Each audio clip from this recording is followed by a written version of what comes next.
Dr. Christian's office. The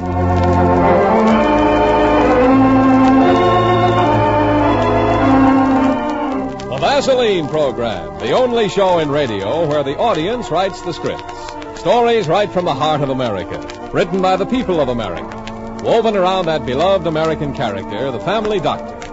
Tonight, the honors and prize money go to Mrs. Toby Raymond of St. Louis, Missouri, for her play, Don't Look Down, starring Jean Hersholt as Dr. Christian, with Rosemary DeCamp in the role of Judy Price.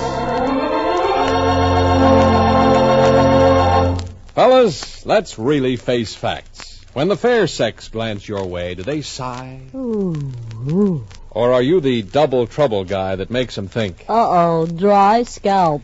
If your hair is flecked with loose dandruff, it's stubborn or hard to comb, you probably have that old double trouble dry scalp. And you need Vaseline Hair Tonic. It gives double care to scalp and hair. A few drops of Vaseline Hair Tonic used each morning will check that dry scalp pronto. First, it relieves loose dandruff and that tight, dry scalp feeling by supplementing the natural scalp oils. Next, it makes your hair look neater and handsomer than ever before. And a little Vaseline Hair Tonic goes a long way. Just a few drops do the trick. The large economy size is only 73 cents. Other sizes, 41 and 25 cents plus tax. Get a bottle of Vaseline Hair Tonic today.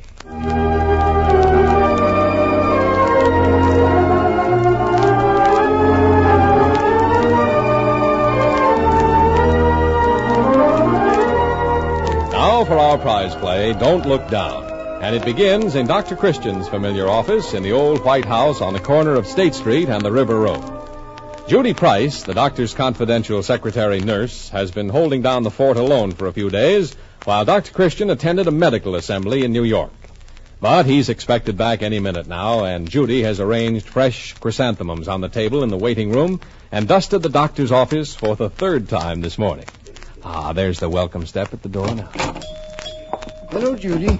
I'm back. Oh, Dr. Christian, it's so good to see you. Here, let me take your bag. How are you anyway? Did you have a good trip? You look rested and refreshed.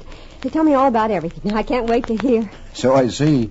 You're talking a mile a minute. Oh, am I?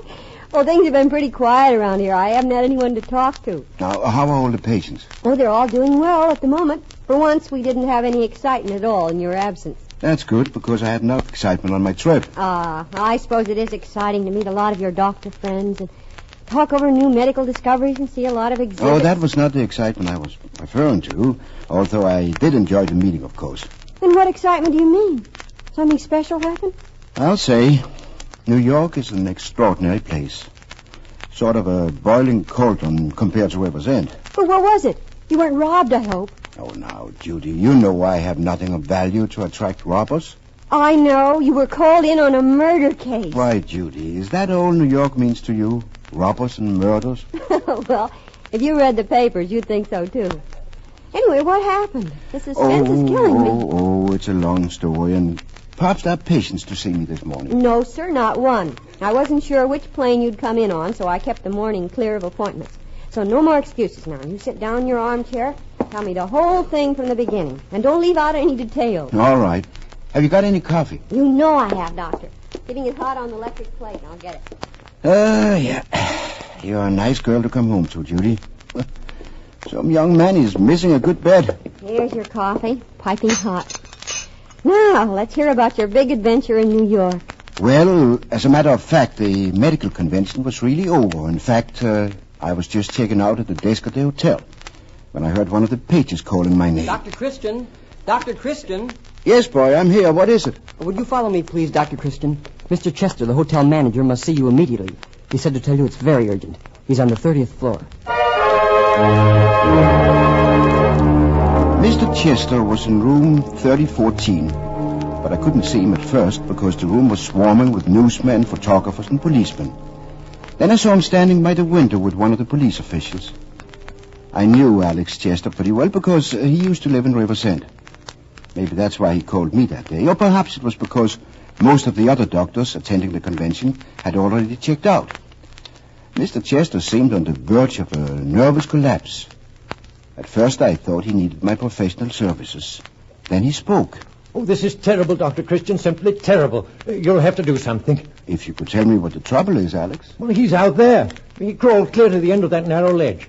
He's got us all in a sweat. This is going to be bad for the hotel. I'm Lieutenant Donald of the police department, Dr. Christian. That man out there is just making up his mind to commit suicide. Do you think you could talk to him? Well, I guess I could try. Who is he? He registered early this morning. His name's Joe Lentz. He's been out there for a couple of hours. Well, the ledge is very narrow, you see, and if you want to talk to him, you have to crawl out there after him on your hands and knees. But there is that little rail to hold on to. Has anyone talked to him yet? Well, I went out there a little while ago, but our friend Joe doesn't like cops. There isn't much we can do. We've got the fire department standing by, but it's a long way to the ground. Well, have you notified his wife or his family? His wife and sister are on the way up now. Well, then, about all I can do is to get out there and talk to him myself. Christian! Great Scott, the doctor's going out there, too. He might fall. Stop him, Lieutenant. Stop him. If anything happened to Dr. Christian, my name would be mud in River's End. I think the doctor will be all right if he doesn't look down. Say, fellow, this is harder than it looks. Whew. Mind if I join you out here for a while, Joe? You a cop? No, I'm not a cop. Guess you're a newspaper guy then, looking for a story, aren't you? No, Joe, I'm not a newspaper man. I'm a doctor, and I live in River's End. I'd like to help you. Like doing what, for instance? Like talking me into going back in there? Oh, isn't there something I could get for you? It's pretty windy out here. Wouldn't you like a coat? No, I'm not cold. It's kind of cold this morning, but it's real nice now. I like it out here. Look at them cars down there, crawling along like little black ants. Those people, that whole crowd, all standing around and staring up here. They're waiting for me to jump. I don't think you're going to jump. You want to make a bet on that? I got plenty of time, though. That's why I picked this way to do it. No one can stop me. I can take my time. Finally and at last, I'm my own boss. I've been a worm all my life. Now look down there, Doctor, and see the worms. Millions of them gawking up at me. Hey, got a cigarette? No, not with me, but I'll go back in there and get some. If you want to wait. Oh, sure, I'll wait. Like I said, I got lots of time.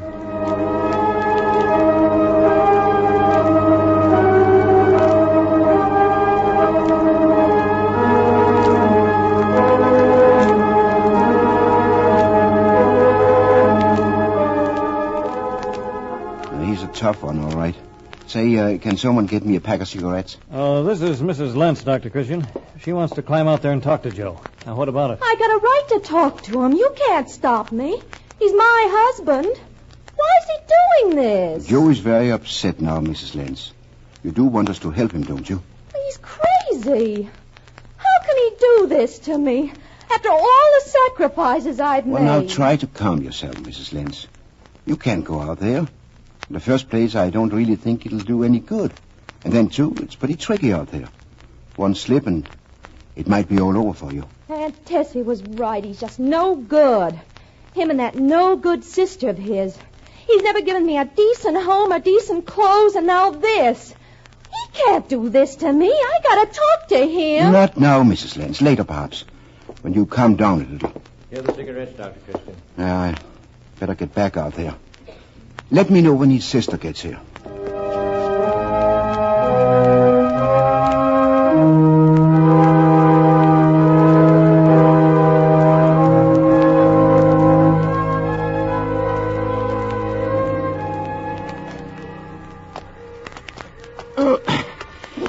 Here, Joe.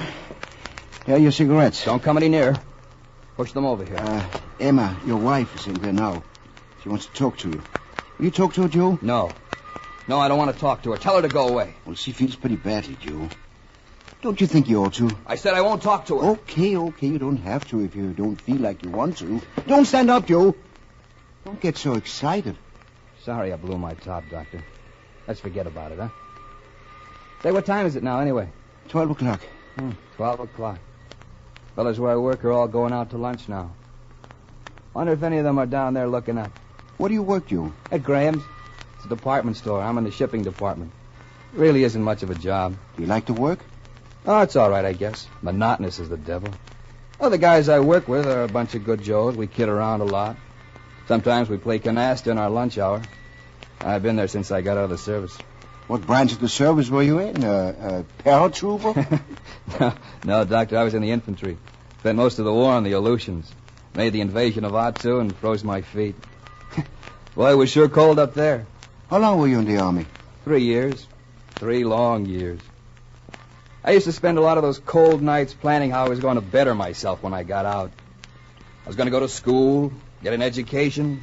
I was going to climb the ladder of success. I've climbed all right, higher than I've ever been. 30 stories up in the air. Why didn't you go to school? Oh, but I did. That's how I met Emma. I was taking bookkeeping, and she was in the same class. Well, that was 2 years ago then, huh? Yeah. She was living with her Aunt Tessie then.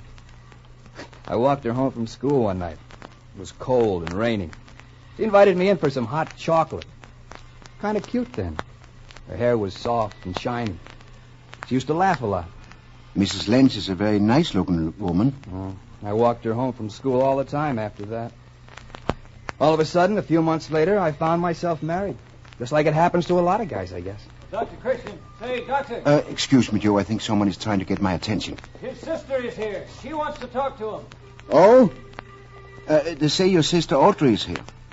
They say she wants to talk to you. I don't want to talk to her. I don't want to talk to anybody. Why don't they let me alone? Oh, how about it, Joe? Just for a few minutes.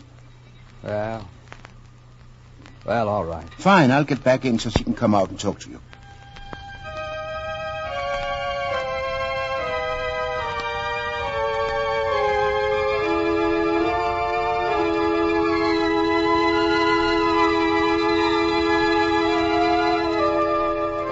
Joey, can you hear me from here, can you?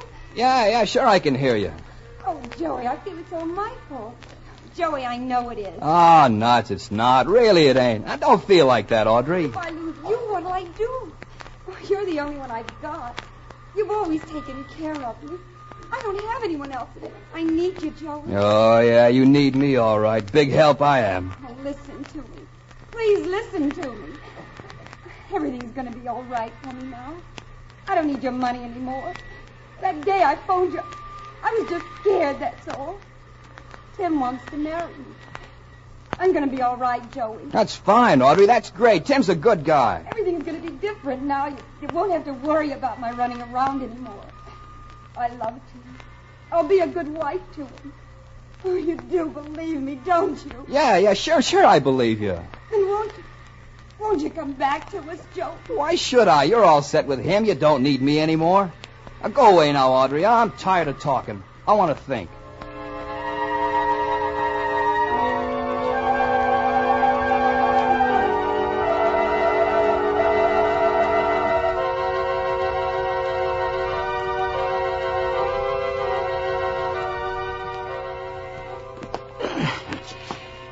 Say, Joe, this climbing back and forth is tough work for an old doctor like me. Whew. I brought you some water. Thought you might be thirsty. Well, don't get any nearer. It ain't safe. Set it down on the railing there, and I'll get it. Yeah, that's good. Is Audrey still crying? Yes, she is. Audrey's a good kid. She's a little wild. Maybe she is too pretty, like Emma says. Maybe she runs around too much. But she's got Tim now. She'll be all right. She still needs you, too, Joe. Like heck she does. No, sir, I'm through with them responsibilities now. I'm out here at the jumping-off place, and I ain't got a care in the world. Oh, so you're a philosopher. Well, what should we talk about? I don't know. Let's talk about you. Tell me about your town. Come on, tell me about River's End. Well, it's a very small town. There are some wonderful people living in it. It's a very beautiful town. Old houses, big trees, a beautiful river. Means a lot to me. Yeah. I know what you mean. I come from a small town, too. Benton, Iowa. Ever hear of it? No, I never have. You grow up there? Yeah. My pop had a little second-hand furniture store. And he got TB and died in the hospital. And your mother? Well, Mom went out to do housework to support us for a while. Gosh, she had to work hard. And Audrey was a little baby then, too. I tried to help out. I used to work in the drugstore after school, and after a while, Mom got married. What was her new husband like? Oh, he had a farm. Worked real hard. He was all right, I guess. I didn't like it on the farm. After a while, I came here to New York to live. Mom died 2 years ago. Oh, so that's when Audrey came here. Yeah, that's right. She came here to live with me and Emma. It wasn't such a good idea, though. Her and Emma didn't get along. Emma told her she was selfish and lazy, and then they had a big fight, and Audrey moved out. I wanted to take care of her, Doctor, but Emma, well, Emma just couldn't get along with her. I think Audrey is a fine girl, Joe. No, she'll be all right now. Jim will take good care of her. But what about Emma? Oh, Emma will go back to her Aunt Tessie. Seems like she was a lot happier before she met me anyway. I think Emma really loves you, Joe. Oh, nuts. I'm just a meal ticket to her, that's Oh, don't stand up like that, Joe. It's dangerous. Hang on, man. You know what, Doctor? I think it's getting pretty late. I made up my mind what I'm going to do. Now, there's no use you're sticking around here. It ain't healthy. Go back in. No, Joe, I can't. Not yet. Tell me, why do you want to do this terrible thing? Well, look at that crowd way down there. They want a good show. They're waiting for me. And those photographers across the way, they want a good picture, don't they? Anyway, maybe it's none of your business. All right now, all right. What's the real reason? What gave you this idea? Well, maybe it's because I'm a failure. I'm no good for Emma. Didn't even take good care of Audrey. 30 years from now, it won't be no different. What's the use of going on? Oh, I think you're wrong, Joe. No, I don't think I am. I woke up this morning, you see, and I started for work. And all of a sudden, it just came to me. I could get out of the whole rotten mess this way. Get on top of things. Down there, I don't have nothing. No home, no marriage. I haven't even taken good care of Audrey. Up here, it's a weight off me. What have I got to lose? I'll just step off here and it'll be all over. You know, I thought I might be scared, but I ain't. It's like I'm sitting on the moon. But, Joe, you have a wife and a home. A home. 2 rooms over a drugstore. Too hot to breathe up there in the summertime. No heat at all in the winter. I work every day 8 hours, see, and then I come home. Emma don't like to cook. So either we go out or else I bring stuff home from the delicatessen. Most of the time, Emma's nagging at me about something. Either about money or clothes. She's always crabbing about something. Oh, but these are temporary conditions, Joe. Later it'll be different. You'll have a bigger home. Maybe there will be children. Children? Gee, I'd sure like to have a kid. A boy. We'd play ball in the evenings. I'd take him fishing on Sundays. We'd be real pals. Well, then. Well, Emma says people who can't afford kids shouldn't have them.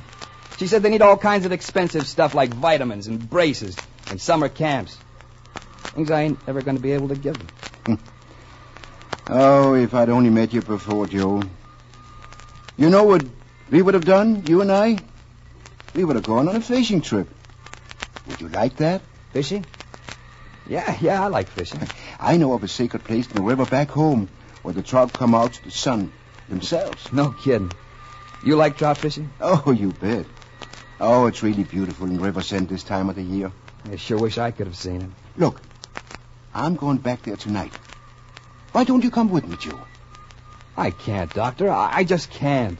Emma and the others, they think I'm nuts. They want to lock me up. I have an idea. Suppose I go back inside and clear everybody out of the room. Yeah? I'll make a deal with them, Joe. They'll get out and you'll go back in that room. Lie down on the bed and give yourself some time to think.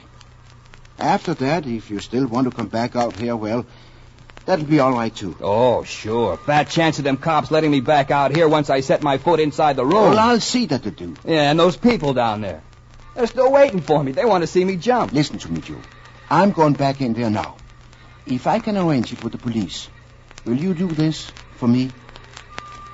Ah, you win, Doctor. It's a deal. I'll do it.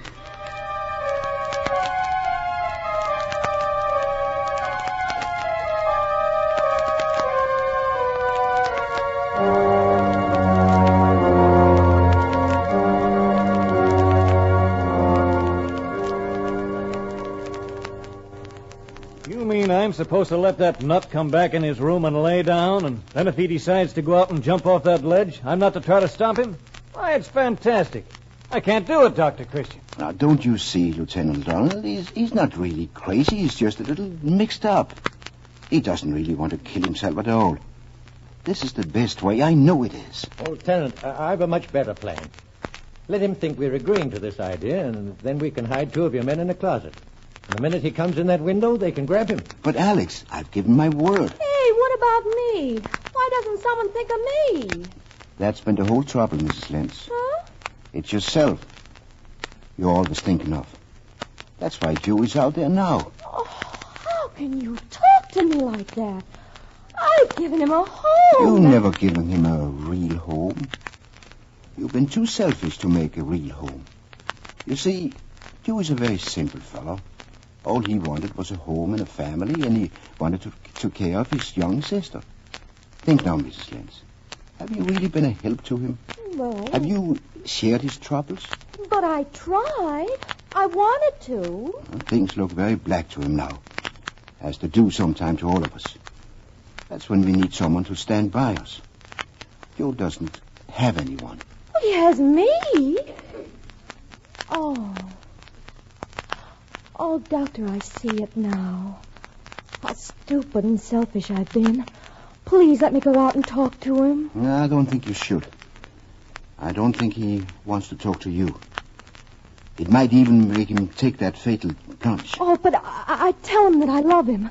I'd make him come back to me. I'd talk him into it. I think Dr. Christian is right, Mrs. Lentz. I'm going to do this your way, Dr. Christian. If we do try to pull any tricks and he smells a rat, he'll jump anyway. I'm going to tell my men to clear out. Tell Joe Lentz to come back in and take his nap.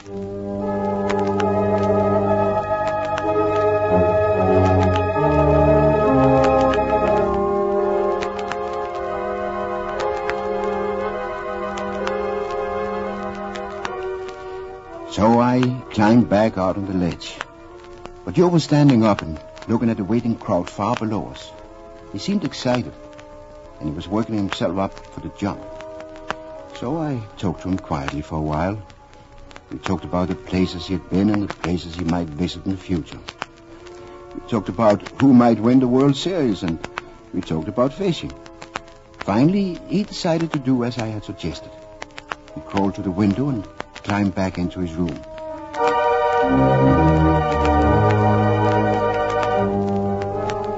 I sat on a chair outside the door of room 3014 and waited. I held my watch in my hand. 5 minutes passed, and then another 5. Suddenly I heard loud voices, his and Emma's. I rushed to his door. They were both out there on the ledge now. Perched precariously beside Joe was Emma. She was clinging to his arm. I leaned out and spoke quietly. Joe? Hey, Doctor, do something. Make her get back in there. If you go, I'm going too. If you die now, it's because I've killed you. Oh, gee, Emma. Oh, Joe, I've been stupid and selfish and horrible, but it's going to be different now. If we both live, Make her go back, Doctor. It's dangerous out here. Not unless you come back too. But I don't get it. Why are you doing this, Emma? It's because I love you so much. What did you say? Joe, I think you're the only one who can make your wife come back in. All right. Let's go back in, Emma.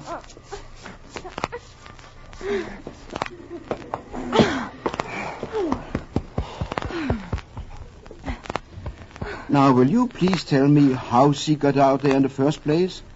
Why, I was guarding the door myself. Well, I hid in the closet. Joe came in just like he said he would. But he didn't lie down. He just walked back and forth, back and forth. Well, once he went back to the window and looked down again. Well, I knew I had to do it then. The next time he walked away from that window, I slipped out of the closet very quietly, and when his back was turned, climbed out on the ledge. It was my last chance. That took a lot of courage, Mrs. Lenz. Oh, Joe. Joe, you're safe. You're all right. I said I love you, and I'm going to prove it. We're going to have the home you want and children, and I'll patch up things with Audrey. And oh, Joey, I'm going to make you happy. Really happy.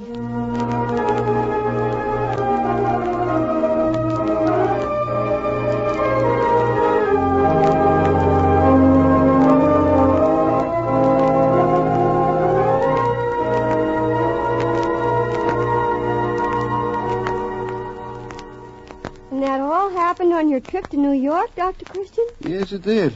Now do you see why I said I had excitement enough for 1 week? Yeah.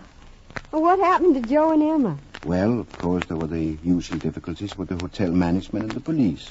But after all, Joe had really committed no crime, so Lieutenant O'Donnell finally released him. What happened then? They insisted I should go home with them for a little celebration, which I did. What about Audrey? She called up Tim. He came around and joined the party. Oh, very nice fellow. He and Audrey are going to be married right away. I have invited them to come to River's End when Joe gets his vacation. Oh. I know you'll be good enough to show the girls around while we fish. Of course. Oh, Dr. Christian, I really envy you. Why, for heaven's sake? Oh, because you attract adventure. I've never seen anything like it. Everything interesting happens to you. Maybe, Judy, that's because I find life itself a wonderful adventure.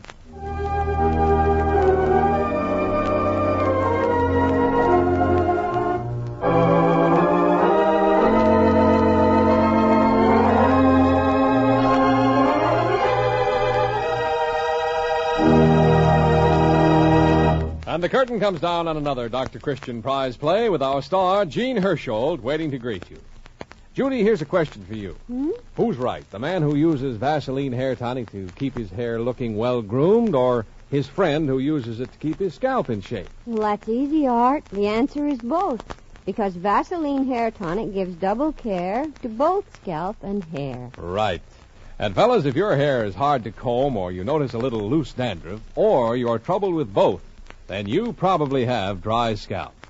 Let me recommend using a little Vaseline hair tonic each morning. Loose dandruff and that tight, dry scalp feeling will be checked pronto. Your hair will look better, your scalp will feel better, because Vaseline hair tonic supplements the natural scalp oils. It makes your hair easy to manage, gives you the well-groomed look everyone admires. So tomorrow, sure, get a bottle of Vaseline hair tonic. Yes, hair looks better, scalp feels better when you check dry scalp with Vaseline hair tonic. Now, here is Jean Hersholt.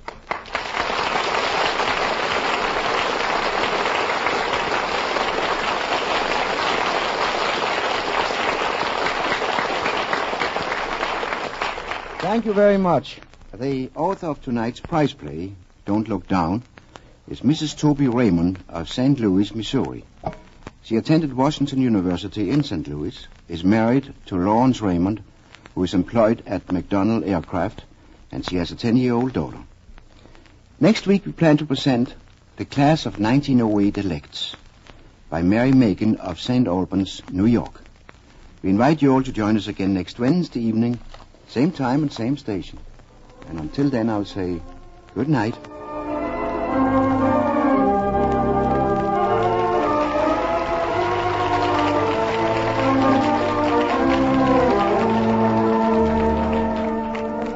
It seems that with the coming of cold, harsh weather, many people find that their skin becomes dry. Sometimes the hands are cracked and chapped, or the elbows, knees, and feet get rough and sensitive. When this happens to you, just try rubbing on a little Vaseline petroleum jelly. You'll agree it brings blessed relief, because it soothes so quickly. And before you know it, that dryness has disappeared.